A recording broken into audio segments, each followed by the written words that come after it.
በስመ አብ ወወልድ ወመንፈስ ቅዱስ አሐዱ አምላክ አሜን።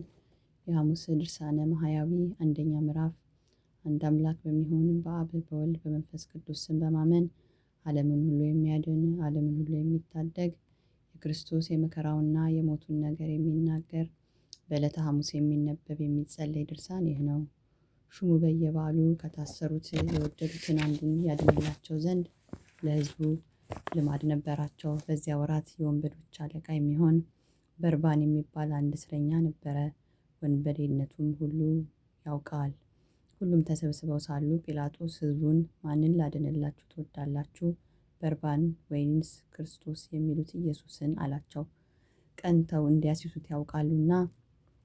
ጲላጦስም መኳንንቱንና የካህናቱን አለቆች ዳግመኛ ጠርቶ ይህ ሰው እንደ ወንጀለኛ ይዛችሁ ወደ እኔ ያመጣችሁት፣ እነሆ በፊታችሁ መረመርኩት፣ በከሰሳችሁበት ነገር በደል አላገኘሁበትም አላቸው። ወደ ሄሮድስም ላኩት። እሱም መልሶ ወደ እኔ ላከው። እነሆ እሱም ለሞት የሚያበቃ የሠራው ወንጀል የለም፣ ገርፌ ልተወው አላቸው። የካህናቱ አለቆች ግን ኢየሱስን ስቀልልን፣ በርባንን አድንልን ብላችሁ ለምኑ ብለው ሕዝቡን አባበሏቸው። መላውም ሕዝብ ሁሉ ይህንን ሰው በሞት አስወግደው፣ በርባንን አድነው ብለው ጮኹ። ዳግመኛም ጲላጦስ ኢየሱስን ፈትቼ አድንላችሁ ዘንድ ትወዳላችሁን አላቸው። እነሱ ግን ስቀለው ብለው ጮኹ። ጲላጦስም ሦስተኛ ጊዜ ምን ክፉ ሥራ ሠራ አላቸው። እነሆ በእሱ ላይ የሚያስሞት በደል አላገኘሁበትም፣ ገርፌ ልተወው አላቸው። በታላቅ ቃል እየጮኸ ስቀለው ስቀለው አሉ። የካህናቱ አለቆች ቃልና የሕዝቡ ቃል በረታ። አይሁድና ጲላጦስ እንደዚህ ሲነጋገሩ ሚስቱ በዚህ በንጹሕ ሰው ደም ኃላፊ እንዳትሆንና እንዳትበድል ወቅ ብላ ላከችበት። ዛሬ በሕልሜ በዛ ዙፋን ላይ ተቀምጦ አየሁት። የእሳት ነበልባል ለብሶ የብዙ የሚሆን መላእክት ከበውት፣ አንተ ግን በእሳት ሰንሰለት ታስረ በእሳት አለንጋ እየገረፉ በአንገትህ ላይ ታላቅ ዘንዶ ተጠምጥሞ ከፊቱ ቆመህ አየሁህ። ስለዚህ ነገር በዚህች ሌሊት ብዙ መከራ ስቀበል አደርኩ ብላ ላከችበት። ጲላጦስም ይህን በሰማ ጊዜ ጸብ፣ ክርክር እየበዛ እንጂ የሚረባ የሚጠቅም ነገር እንደሌለ አይቶ ውሃ በመቁረር ታስመጥቶ በሕዝቡ ፊት እጁን ታጠበና እኔ ከዚህ ንጹሕ ሰው ደም ንጹሕ ነኝ፣ እናንተ ወቁ አላቸው።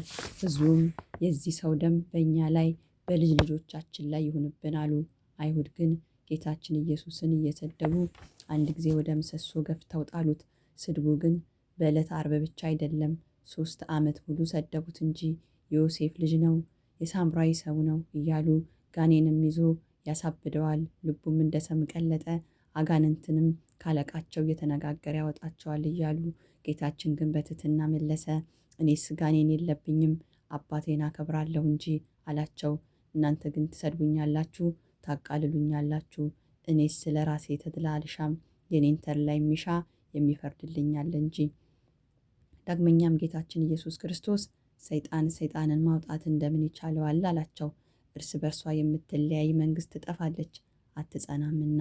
የሀገር ሰዎችና ቤተሰብ እርስ በርሳቸው ከተለያዩ ቤቱም አይጸናም፣ አገሩም አይቀና። ሰይጣንን የሚያወጣ ከሆነ ተለያየ፣ መንግሥቱስ እንዴት ትጸናለች? እኔ አጋንንትን አለቃቸው እየተነጋገርኩ የማወጣቸው ከሆነ ልጆቻችሁ በምንድን ነው የሚያወጧቸው? ስለዚህ ነገር እነሱ መፈራረጃ ይሆኑባቸዋል። እኔ ግን በእግዚአብሔር ስልጣን አጋንንትን የማወጣቸው ከሆነ የእግዚአብሔር መንግሥት ልታጠፋችሁ ደርሳለች። ኃይለኛውን ሰው አስቀድሞ ካላሰሩት ከኃይለኛው ቤት ገብቶ ገንዘቡን መዝረፍ የሚቻለው የለም። ከታሰረ በኋላ ግን ገብቶ ገንዘቡን ይዘርፈዋል። ከእኔ ጋር አንድ ወገን ያልሆነ ባላጋራዬ ነው፣ ከእኔ ጋር አንድ ያልሆነ ይለየኛል። ሰውን የበደለ ኃጢአቱ ይሰረይለታል፣ መንፈስ ቅዱስን የሰደበ ግን ኃጢአቱ አይሰረይለትም። በዚህ ዓለም የሚመጣው ዓለም በገሃነም ለዘላለም ይፈረድበታል እንጂ አለ። ክፉ ጋኔን ይዞ ያሳብደዋል ብለውታልና። አጋንንት ያደረባቸው ሰዎች ግን ከአይሁድ 1000 ጊዜ ተሽለው ምስክር ሆኑት። ጋኔን እንደሌለበት፣ ከብኤልዜብል ጋር መስማማት እንደሌለበት፣ የልዑል እግዚአብሔር የባሕሪ ልጅ እንደሆነ የልዑል እግዚአብሔር ልጅ ኢየሱስ ካንተ ጋር ምን አለን በማለታቸው ጊዜው ሳይደርስ መከራ ታጸናብን ዘንድ ከዚህ ታሳድደን ዘንድ መጣህን? አጋንንትም ከዚህ የምታወጣን ከሆነ በፈቃድህ ወደ እሪያዎቹ አሰናብተን ብለው ለመኑት፣ ሰገዱለትም። ጌታችን ኢየሱስም ሂዱ ብሎ አሰናበታቸው።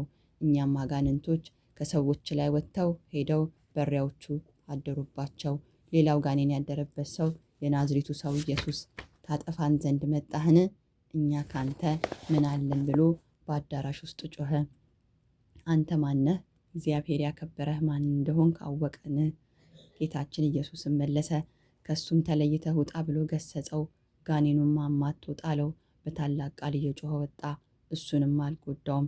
አጋንንትም የያዛቸው ሁሉ ባዩት ጊዜ ይሰግዱለታል፣ ይጮኻሉም፣ የልዑል እግዚአብሔር ልጅ ክርስቶስ በእውነት አንተ ነህ ይሉታል። አይሁድ ግን ኃጥአን ነው፣ በደለኛ ነው፣ ክፉ አድራጊ ነው፣ የሚያስት ነው አሉት። የሚበላ ወይንም የሚጠጣ የኃጥአንን የመጻባንን ወዳጅ ነው አሉት። የሚሳደብም ነው አሉት። ጌታችን ግን በባህሪው ንጹሕ፣ በአኗኗሩ ክቡር፣ እውነተኛ ነው። ስለ ኃጢአት ከእናንተ የሚከራከረኝ ማን ነው ብሎ አይሁድን እንዳላቸው ኃጥእ አይደለም። ዳግመኛም ጌታችን ኢየሱስን የላከውን ደስ ሊያሰኝ የሚወድ ግን እውነተኛ ነው፣ በእሱ ዘንድ ሐሰት የለበትም። ዳግመኛም ጌታችን ኢየሱስ በአባቴ ዘንድ የሰማሁትን እውነተኛ ነገር የምነግራችሁን እውነተኛ እኔን ልትገሉኝ ለምን ትፈልጋላችሁ? አላቸው። ጌታችንም በእውነት የባህሪ አምላክ ነው፣ በእውነት በጎ የሚሰራ ኃጥአንን ይቅር የሚል ነው። ፍጹም እውቀት የሌላቸው አይሁድ ሆይ ኃጥእ ሰው ኃጢአትን ይቅር ይላልን? በተመረጠ በመጻሕፍት ቤት በፍቅርና በትሕትና ሆኖ ከእነሱ ጋር ተቀምጦ ሳለ የቀራጮችን የብዙ ሰዎችን ኃጢአት ይቅር ብሏልና። ጸሐፍት ፈሪሳውያን በታወኩ ጊዜ ደቀ መዛሙርቱን መምህራኖቹ ከኃጥአን ከቀራጮች ጋር ለምን ይበላል ብለው ቢጠይቋቸው ጌታችን ኢየሱስም ባለመድኃኒትን ደህነኞች አይደለም የታመሙት ይፈልጉታል፣ ከመስዋዕት ምጽዋትን እወዳለሁ ያለውን ሂዱ እወቁ። ኃጥአንን ወደ ንስሐ ልጠራ መጣሁ እንጂ ጻድቃንን ልጠራ አልመጣሁምና። አይሁድ ግን ኃጢአት ይቅር የሚል እሱ ኃጥእ አሉት። አንድ በሽተኛ ዘመዶቹ ባልጋ ተሸክመው አምጥተው ጌታችን ኢየሱስ ወዳለበት ቤት አገቡት። ጌታችን ኢየሱስም የዚህን በሽተኛ ሃይማኖቱን ጽናቱን አይቶ አንተ ልጅ ሃይማኖትህ አዳነህ፣ ኃጢአትህም ተሰረየልህ አለው። ጸሐፍት ፈሪሳውያንም ክፉ አስበው እርስ በርሳቸው ይህ የሚሳደበው ምንድን ነው? ያለ አንድ እግዚአብሔር ኃጢአትን ይቅር ማለት የሚቻለው ማን ነው? ተባባሉ። ጌታችን ኢየሱስም ሐሳባቸውን አውቆ በልቦናችሁ ክፉ ለምን ታስባላችሁ? አላቸው። ይህንም በሽተኛ አልጋህን ተሸክመ ሂድ ከማለትና ኃጢአትህ ተሰረየልህ ከማለት ማንኛው ይቀላል? በዚህ ዓለም ኃጢአት ማስተሰረይ ለሰው ልጅ ስልጣን እንዳለው ታውቁ ዘንድ በተገባችሁ ነበር አላቸው። ይህንንም በሽተኛ ተነስተ አልጋህን ተሸክመ ወደ ቤት ሂድ አለው። ተነስቶ አልጋውን ተሸክሞ እግዚአብሔርን እያመሰገነ ወደ ቤቱ ሄደ። ሕዝቡም ይህንን አይተው በዚህ ዓለም ኃጢአት ያስተሰሪ ዘንድ ለሰው ልጅ እንዲህ ስልጣን የተሰጠው እግዚአብሔርን እያደነቁ አመሰገኑ። አይሁድ ግን እንዲህ ኃጢአትን የሚያስተሰሪ እሱን ኃጥእ ነው አሉት። ጸሐፍት ፈሪሳውያን ስትሴስን የተገኘች ሴት አስረው አመጡና በጌታችን ፊት አቁመው መምህር፣ ይህች ሴት ስትሴስን አግኝተን አምጥተናታል። በእኛ ሕግ ሙሴ በድንጋይ ትወገር ብሎ ሥርዓት ሰርቷል። አንተ ስለ እርሷ ምን ትላለህ? አሉት። ይህንንም ማለታቸው በእሱ ላይ ምክንያት ያገኙበት ዘንድ ሊፈታተኑት ነው። ጌታችን ኢየሱስም ምድር እየተመለከተ እያንዳንዳቸው ኃጢአታቸውን ከስማቸው ጋር በጣቶቹ ጻፈ። ነገር ግን የአንዱን ኃጢአት ለአንዱ አልገለጠም። ጌታችን ኢየሱስም ኃጢአትን የሚሰውር ነው እንጂ ከእናንተ ኃጢአት የሌለበት ሰው መጀመሪያ በድንጋይ ውገራት አላቸው። ዳግመኛም ወደ ምድር ተመልክቶ የቀረ ኃጢአታቸውን ጻፈባቸው። ይህንንም ዘለፋቸውን ሰምተው ወጥተው ሄዱ። ጌታችን ኢየሱስም ይህችን የታሰረች ሴት የሚፈርዱብሽ ሰዎች ወዴት አሉ ብሎ ቢጠይቃት ጌታዬ እኔ አላውቅም አለች። ጌታችን ኢየሱስም እኔም አልፈርድብሽም፣ በደህና ሂጂ፣ ዳግመኛም አትበዲ አላት። አይሁድ ግን ኃጢአትን የሚያስተሰርይ እሱን ኃጥእ አሉት። ጌታችን ኢየሱስን ያይ ዘንድ ከዛፍ ላይ የወጣ የቀራጮች አለቃ የሚሆን ዘኬዎስ ኃጢአቱን ይቅር አለው። ከቤቱም ገብቶ አለ ሽቱ የቀባችውን እግሩንም በእንባ ያጠበችው በራሷ ጠጉር ያራሰችውንም ብዙ ኃጢአቷን ይቅር አላት፣ ብዙንም ወዳለችና። ኃጢአት ይቅር የሚል በጎ የሚሰራ እንደዚህ ያለውን አምላክ ገፉት፣ ሰደቡት። ጌታችን ኢየሱስንም ይገርፉት ዘንድ እግሮቹንም እጆቹንም ከድንጋይ ጋር የኋሊት አሰሩት። ነቢዩ ጀርባዬን ለግርፋት ሰጠው ያለውን አላስተዋሉምና፣ የኃይሉን ጽናት የእጆቹንና የእግሮቹን ልዕልና አላስተዋሉምና። መጥምቁ ዮሐንስ ከኔ በኋላ የሚመጣው ከኔ ይጸናል ብሎ ካስተማራቸው በኋላ የእግሮቹን ጫማ ማዘቢያ ለመፍታት የማይገባኝ ነኝ፣ እኔም በውሃ አጠምቃችኋለሁ፣ እሱ ግን በመንፈስ ቅዱስ በእሳት ያጠምቃችኋል። የውድማውን እህል የሚያጸራባቸው መንሾች በእጆቹ የተያዘ ስንዴውንም በሪቅ በጎተራ ያከማቻል። ገለባውን ለይቶ ከማይጠፋ እሳት የሚያቃጥልበት በመንፈስ ቅዱስና በእሳት የሚያጠምቅ እንደዚህ ያለውን አምላክ አሰሩት። ጌታችን ኢየሱስንም ካሰሩት በኋላ 4 ቤት ጭፍሮችና ጲላጦስ በገመድና ባለንጋ 6666 ጊዜ ገረፉት። 5000 የሚሉ አሉ። የግርፋቱ ቁጥር እያሳሳቱ ገርፈውታልና የሚሞት እንዳይገረፍ የማይሞት እንዲገረፍ እያወቁ በግፍ ገርፈው በግፍ ገደሉት። የተገረፈባቸውም አለንጋና ገመድ በደም ታለሉ። ከግርፋቱም ጽናት የተነሳ ስጋ ሁሉ አለቀ። 66,000 ከሚሆኑ ቁስሎቹ ወገን አጥንቶቹ ታዩ። ጥቁርና ሰማይ የሚመስሉት ቁስሎች ግን 1190 ናቸው። የማይገረፍ አምላክ በዚህ ስጋ ተገረፈ። ጲላጦስ እጁን ከታጠበ በኋላ ጌታችንን የገረፈው በጆሮ ለሚሰማው በዓይን ለሚያዩ ሰው እጹብ ድንቅ ነው። በመገረፉም አይሁድን ደስ አሰኛቸው። ጌታችን ኢየሱስ ግን በመገረፉ ሰውን ሁሉ ከተገረፈበት ኃጢአት ፍዳ አዳነን። ስለ ልጆቹና ስለ አዳም መገረፍ መታሰርን ከፍሏልና። ሁለተኛ ምዕራፍ። ጲላጦስ ፈቃዳቸውን ለመፈጸም ስቀሉት ብሎ ጌታችንን ለአይሁድ ሰጣቸው። የጭፍራ ባለዋሶች ጌታችንን ተቀብለው ወደ ፍርድ አደባባይ ወሰዱት። የንጉሱ የቄሳር ስዕል ወዳለበት በደሙ አንድ የሆኑትን ሰዎች ሁሉ ሰበሰቡ። በአምስቱም መንግስታት መዘባበቻ ይዘብቱበት ዘንድ ልብሶቹንም ገፈው የመንግስት ልብስ የሚሆን ነጭ ሐር፣ የካህናት ልብስ የሚሆን ቀይ ሐር፣ ህብራቸው ቀይና ጥቁር የሚሆን ልብስ አለበሱት። የአጣቢ ሳሙና ማንጻት የማይቻለው እንደ መብረቅ የሚያንጸባርቅ እንደ በረድ የሆነ ነጭ ልብስ የሚለብስ ሲሆን እንደዚህ በምድር በመዘባበት ቀይ ሐር፣ ነጭ ሐር አለበሱት። ለኪሩቤል ልብስ ረቂቅ ልብስ፣ ለሱራፌል ግርማ ያለው የመብረቅ ልብስ የሚያለብሳቸው እሱን በእሳት በተጋረደ ዙፋን ላይ የሚቀመጥ እሱን በመዘባበቻ መቀመጫ ላይ ያስቀመጡት። ከዚህ ከዙፋን ውስጥ እንደ እሳት ግለት ብልሽታ መብረቅም ነጎድጓድም ይወጣል። ከዚያም ከዙፋኑ ስር የነፋስ ባህር የብርሃን ባህር ይመነጫል። ከዘንባባ እሾህ ጋር የተታ በመርፌ አምሳል የተሰሩ 50 እሾሆች ያሉበት የመገዳደሪያ አክሊል አቀዳጁት። እኚህም እሾሆች እስከ ራሱ አጥንት ድረስ ገቡ። የሕይወት መገኛ እሱን የእሾህ አክሊል አቀዳጁት። ዓለምን ሁሉ የሚያድን እሱ የእሾህ አክሊል አቀዳጁት። መላእክትን የብርሃን ራስ ቁር የሚያቀዳጀውን የነገስታት ገዥ የሚሆን እሱን የእሾህ አክሊል አቀዳጁት። በእሾህ አክሊልም ከራሱ ክፍል የበሱት ያቆሰሉት 1000 ናቸው። ከራሱም ቁስሎች ደም እንደ ውሃ በስቶ ፈሰሰ። ፊቱም ደም ለበሰ። ሰውነቱ ሁሉ በደም ተጠመቀ። የጽዮን ልጆች እናቱ ያቀዳጀችውን አክሊል ተቀዳጅቶ አዩት። ተላ ደስታ የሚያደርግባትን የሙሽርነቱ ቀን ነውና። በቀኝ እጁ ዘንግ አስያዙት። ሲያሽሟጥጡት ከፊቱ እየወደቁ እጅ ነሱለት።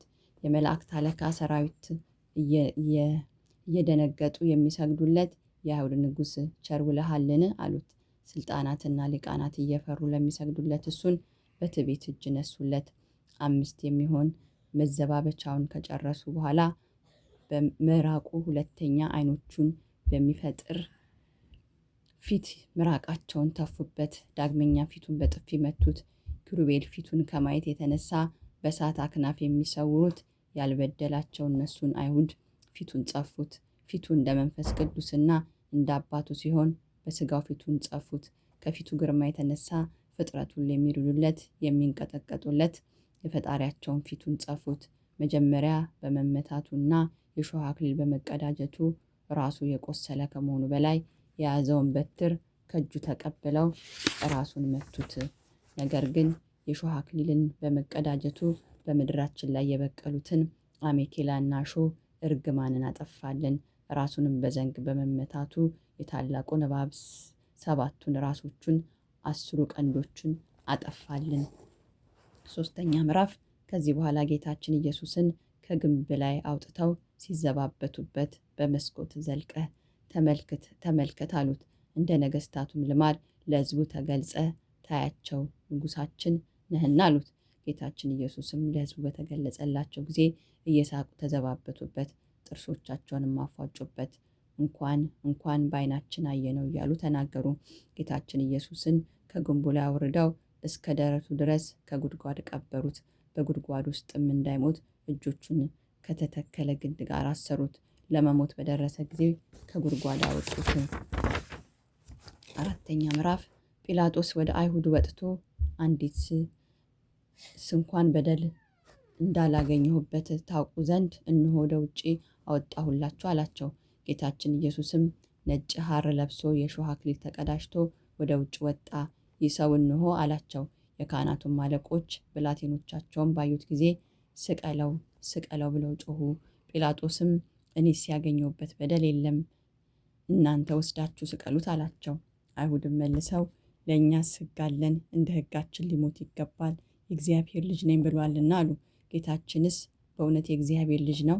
አባቱ እግዚአብሔር አብ በደብረ ታቦር በዮርዳኖስ የምወደው ልጄ ይህ ነው፣ የሚነግራችሁን ስሙት ብሏልና መንፈስ ቅዱስ በደመና በርግብ አምሳል ወርዶ በላዩ ተቀምጦ የእግዚአብሔር ልጅ ነው ብሎ መሰከረለት።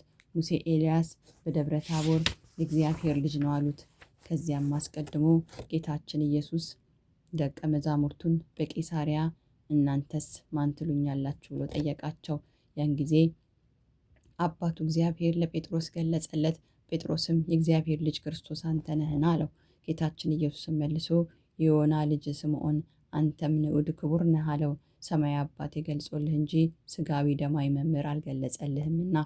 ከዚህም አስቀድሞ የሚስጥር መልእክተኛ ገብርኤል ክቡር ልዑል ነው፣ የልዑል እግዚአብሔር ልጅ ይባላል አለው። መጥምቁ ዮሐንስም እግዚአብሔር ፈጽሞ ያየው የለም፣ በአባቱ ቀኝ የተቀመጠ አንድ ልጁ አይቶ ነገረን እንጂ አለ። ዳግመኛ ምን አይቼዋለሁ? የእግዚአብሔር ልጅ እንደሆነ እኔ ምስክሩ ነኝ አለ። ዳግመኛ አብ ልጁን ይወዳልና ሁሉንም በእጁ ሰጠው። በወልድ ያመነ የዘላለም ሕይወት አለው፣ በወልድ ያላመነ ግን ለዘላለም ሕይወትንም አያትም፣ መቅሰፍት በሱ ላይ ይኖራል እንጂ። ናትናኤልም መምህር በእውነት የእግዚአብሔር ልጅ የእስራኤል ንጉሣችን አንተ ነህ አለው። ወደ መርከቡ በወጣ ጊዜ ባህር ነፋሳትም ታዘዙለት። በመርከብ ውስጥ ያሉ ሰዎች ሁሉ መጥተው የእግዚአብሔር ልጅ ክርስቶስ አንተ ነህን እያሉ ሰገዱለት። ጌታችን ኢየሱስም ደቀ መዛሙርቱም እናንተም ከእነዚህ ጋር ልትሄዱ ትወዳላችሁን አላቸው። ጴጥሮስም መልሶ አቤቱ ጌታዬ፣ የዘላለም ትምህርት ሕይወት ካንተ ሳለ ወዴት እንሄዳለን? እኛስ የእግዚአብሔር ልጅ ክርስቶስ እንደሆን ካውቀን አምነናል አለው።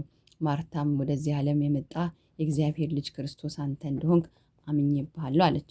ነባቢ መለኮት የሚባል ዮሐንስም ይህ ሁሉ የተጻፈው ኢየሱስ ክርስቶስ የእግዚአብሔር ልጅ እንደሆነ ታምኑ ዘንድ ነው፣ በእሱ ስም አምናችሁ የዘላለም ሕይወት ታገኙ ዘንድ ነው አለ።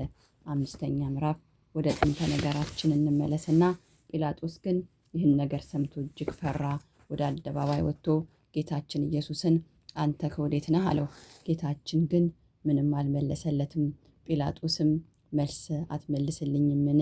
ላደንህ እንዲቻለኝ አታውቅምን? አለው። ጌታችን ኢየሱስም መልሶ ከሰማይ ስልጣን ካልተሰጠ በምንም በእኔ ላይ ስልጣን የለህም አለው። ነገር ግን ቢያስይዘኝ በይሁዳ ጽኑ ፍዳ አለበት። ስለዚህም ነገር ጲላጦስ ሊያድነው ወደደ። አይሁድም ይህንን ካዳንከው የቄሳር ወዳጅ አይደለህም፣ ንጉሥ ነኝ የሚል ሁሉ የቄሳር ወንጀለኛ ነውና አሉት። 6ኛ ምዕራፍ ጌቶቼ አብ መንፈስ ቅዱስ አደራ እላችኋለሁ፣ እመቤቴ ማርያም አንቺም ቃል ኪዳን ትገቢልን ዘንድ እንማልድሻለን። በነፍስ በሥጋው በተቀበላቸው መከራዎች ሁሉ በመቸንከሩ የሾህ አክሊል ተቀዳጅቶ በመሰቀሉ ሞቶም ወደ ሲኦል በመውረዱ በጦር በመወጋቱም ጌታችን ኢየሱስ ክርስቶስ በመቀበሩ ኃጢአታችንን ሁሉ ይቅር ትሉን ዘንድ ከኃጢአትን ፍዳ ሁሉ ታድኑን ዘንድ ለዘላለሙ አሜን።